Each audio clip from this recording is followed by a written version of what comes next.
पाकिस्तान का विध्वंस करना, विनाश करने के लिए, भारत को विजय दिलाने के लिए, भारत के राष्ट्र की रक्षा, देश की सेनाओं की रक्षा करने के लिए यह यज्ञ किया जा रहा है बगलामुखी माता की।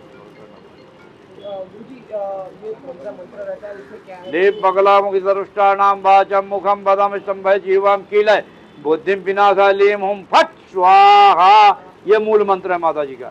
36 शब्दों का मंत्र है और इसीलिए पाकिस्तान 36 टुकड़ों में हो जाएगा विनाश।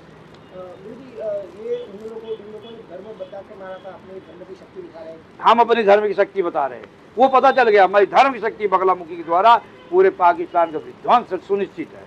और सैन्य का बल और सैन्य बल अत्यधिक, जैसे अग्नि में हमारी तेज है वैसे सैन्यों में ताकत होगा। माँ भगवती स्वयं बॉर्डर में जाकर की रक्षा करेगी, सेनाओं के आगे खुद युद्ध करेगी माँ भगवती। जिस तरह शुंभ निशुंभ को मारी थी, चंड मुंडों को आदि को मारी थी, उसी तरह से माँ भगवती स्वयं इन दुष्टों को मारेगी, पाकिस्तान विध्वंस करेगी। આજના ડિજિટલ યુગમાં MTV ગુજરાતી ન્યૂઝ ચેનલ આપના મોબાઈલમાં જોતા રહેવા માટે ઇન્સ્ટાગ્રામ પેજને ફોલો કરો અને યુટ્યુબ ચેનલને સબસ્ક્રાઇબ કરો।